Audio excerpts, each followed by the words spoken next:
O Senhor esteja convosco. Ele está no meio de nós. Proclamação do Evangelho de Jesus Cristo segundo São Lucas. Glória a vós, Senhor.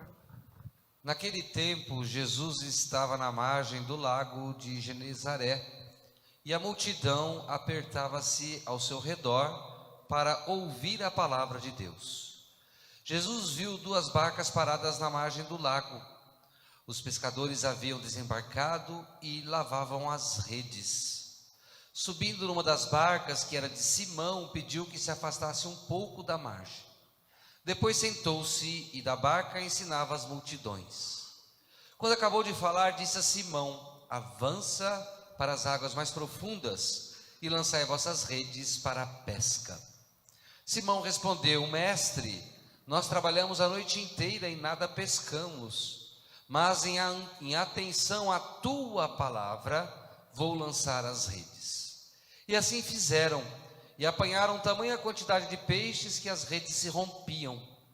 Então fizeram um sinal aos companheiros da outra barca para que viessem ajudá-los. Eles vieram e encheram as 2 barcas, a ponto de quase afundarem. Ao ver aquilo, Simão Pedro atirou-se aos pés de Jesus, dizendo: Senhor, afasta-te de mim, porque sou um pecador. É que o espanto se apoderara de Simão e de todos os seus companheiros, por causa da pesca que acabavam de fazer. Tiago e João, filhos de Zebedeu, eram sócios de Simão e também ficaram espantados. Jesus, porém, disse a Simão: não tenhas medo, de hoje em diante tu serás pescador de homens. Então levaram as barcas para as margens, deixaram tudo e eles começaram a seguir Jesus. Palavra da salvação. Vocês podem sentar, meus queridos irmãos e irmãs que estão presencialmente. Querido Padre Jesus, bom tê-lo de volta, né? Brincando com ele, eu disse: vamos matar um novilho mais gordo, vamos chamar a banda, vamos colocar uma túnica e um anel no dedo, pois este filho estava perdido e foi reencontrado, né? É a passagem do filho pródigo. Fez falta, viu? Com toda a afetividade que eu tenho de amizade por você. Bom, eu sempre digo, volto a falar, e estou convencido a cada vez que eu estou ficando velho, embora meus cabelos não estão mais brancos por causa da cosmética, né? Que está bem evoluída, de que nada é por acaso. Tudo, quando a gente olha com fé, é providencial. É Deus que providencia até as circunstâncias. Veja bem o que estou querendo dizer. Hoje, nós estamos no dia 6 de fevereiro, 5º domingo do tempo comum, e estamos fazendo essa missa de abertura de envio da retomada das atividades pastorais da igreja em nossa paróquia, através dos diversos movimentos pastorais e serviços que temos. Claro que é uma organização da Pastoral da Família. Por que a Pastoral da Família tomou essa iniciativa? Porque a gente pensa e acredita que, como grande família de Deus que somos, só temos um único Pai, é o Pai Nosso, somos irmãos, a paróquia deve promover essa experiência da fraternidade. E essa fraternidade que tem um serviço. Qual o serviço? Dessa palavra de Jesus, que ecoa, que atravessa gerações, culturas, civilizações, chegando até na cidade de Promissão, na paróquia de Santa Luzia, através dos nossos meios que temos de tocar o coração do homem e da mulher que vem até este local, até essa matriz, até esta paróquia. Qual que é então essa voz que percorre toda a história e chega hoje à noite, aqui na missa de envio das pastorais? Jesus falando para Pedro: ide e lançai as vossas redes para as águas mais profundas. Fazer uma experiência profunda da vida. Vocês sabem que a água, dentro da imagem bíblica, como arquétipo, representa a vida. No livro do Gênesis, tudo começou a partir da água, pois o Espírito do Senhor pairava sobre a água. Interessante que não há contradição também hoje com relação à ciência.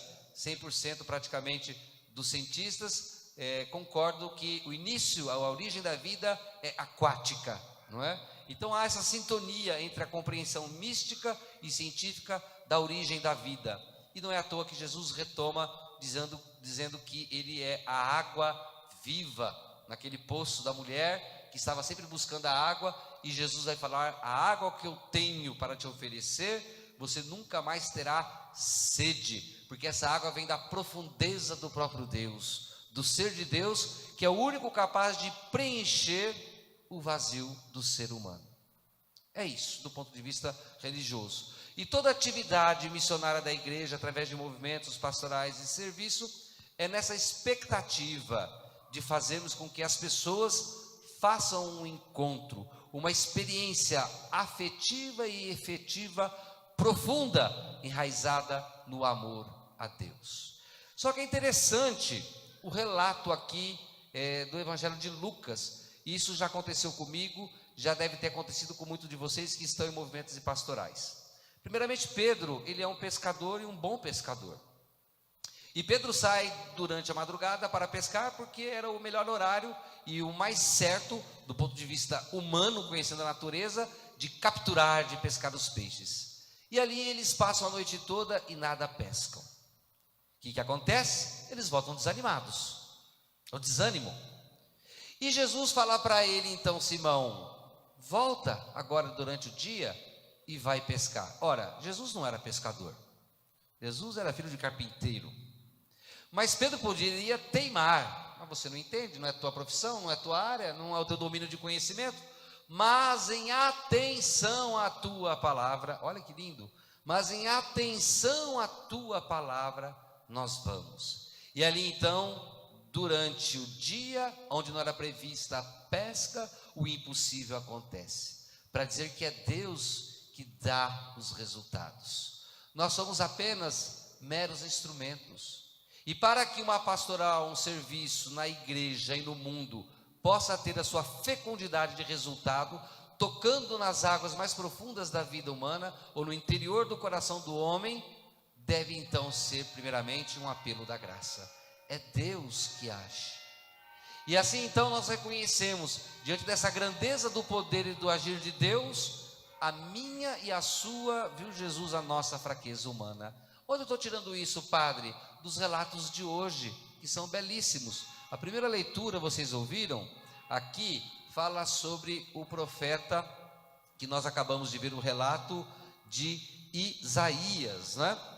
E Isaías faz realmente essa experiência do chamado de Deus. Porém, ele tem consciência que ele é apenas um homem. Olha só que vai dizer aqui Isaías, diante desse chamado que é grandioso. É Deus que chama, que toca no coração de Isaías. Vai dizer assim: eu sou apenas um homem de lábios impuros, mas eu vi com os meus olhos o Rei, o Senhor dos exércitos. E assim então, nesse ver, nessa experiência, Isaías dá o seu sim, pois ele sabe que agora não é ele que vai fazer as coisas, mas é Deus contando com ele, é Deus que vai fazer por meio dele as graças e as maravilhas, mesmo diante do pecado, mesmo diante da fraqueza. E São Paulo, que nós ouvimos, que é um relato que é belíssimo, São Paulo, eu gosto muito da carta aos Coríntios, vai dizer: aonde o pecado reina, a graça superabundou, porque assim nós não cremos e contamos com a nossa autossuficiência. A pior coisa do mundo é quando nós, em nome de Deus, querendo fazer as vezes de Deus, achamos que tudo é resultado humano, ou da nossa competência, ou da nossa capacidade, dos nossos métodos, das nossas artimanhas. Tudo isso é importante como meio, mas não podemos, com certeza, perder essa noção de que é graça. E assim, sabemos que somos vasos, o Padre Jesus disse, eu retomo essa ideia que é bíblica, de argila que carregamos tesouros que são preciosos. Quais são esses tesouros preciosos? A palavra de Deus, o sacramento de Deus. Se vocês terem uma ideia aqui que é um vaso de argila, é muito simples. Você pega um vaso de argila, joga no chão, ele vai espatifar e vai ficar em pedacinhos. Assim é a minha vida, assim é a sua vida. E mesmo diante da humanidade ainda marcada pelo pecado, a missão que recebemos, ela é divina, ela é nobre. E São Paulo faz essa experiência de dizer: o que eu transmito a vocês não vem da minha cabeça, não vem da minha ideia, eu também recebi. O que eu transmito a vocês, eu recebi da igreja. E o que eu falo, o que nós falamos, e que a pastoral, movimentos e serviços da igreja continuam a transmitir, é o depósito da fé. Confiada essa igreja, essa barca que está na margem da vida. E é necessário que agora essa barca, enquanto igreja que somos nós, avance para as águas mais profundas. Que a gente saia, termino por aqui para não ser longo, da superficialidade da nossa fé. Não só da superficialidade e da marginalidade de margem da relação com Deus, mas também com os nossos irmãos.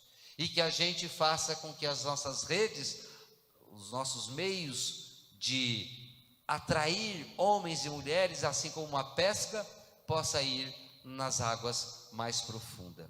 Oxalá que essa paróquia de Santa Luzia, como a igreja particular de Lins e como a toda a igreja universal, não do Edir Macedo, mas a igreja apostólica romana, católica, possa continuar indo em lugares mais profundos. E quanto maior a profundeza, maior é o espanto. É o taumatazém em grego, né? A palavra aqui em grego, viu? É taumatazém. Não, ele gosta. Não o espanto do medo, mas é o espanto do estupefar, do admirar que tudo é graça e tudo é obra de Deus. E sendo assim, a gente então se coloca maravilhados, vencendo aquilo que nos impede da nossa missão, que é o medo.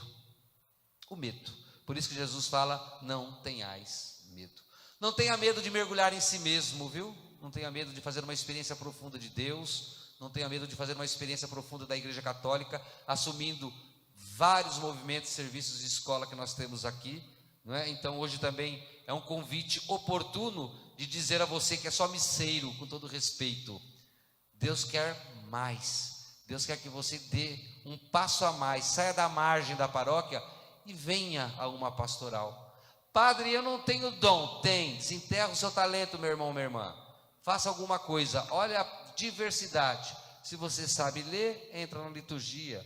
Se você gosta de criança, entra na pastoral da criança. Se você gosta da formação, entra na catequese. Se você gosta de rezar o terço, entra na pastoral do terço. Se você quer fazer da sua vida uma oblação, entra no apostolado da oração. Se você quer louvar o Senhor, entre na RCC através do grupo Rainha da Paz. Se você gosta de cantar igual um canarinho, olha só que linda a nossa Cláudia, né? Que é essa voz maravilhosa, que vai até na profundeza da alma, né? Cante.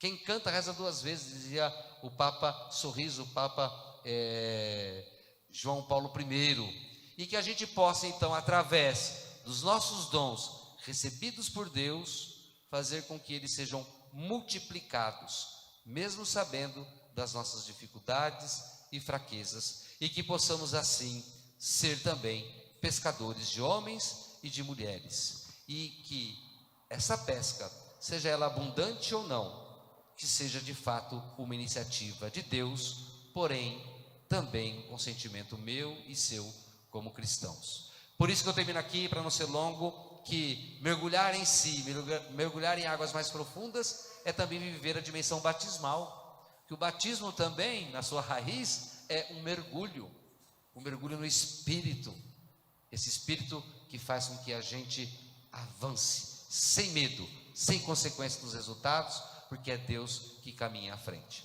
É a experiência do Cristo ressuscitado, Jesus que quando aparece, diz aos discípulos: vai e anuncia que eu continuo vivo, porque procurais aquele que está vivo entre os mortos. E vai dizer então Jesus: eu estarei lá esperando por vós. A caminhada agora é nossa, porém o destino já é traçado como dádiva e como promessa de Deus. Louvado seja o nosso Senhor Jesus Cristo. Para sempre seja louvado.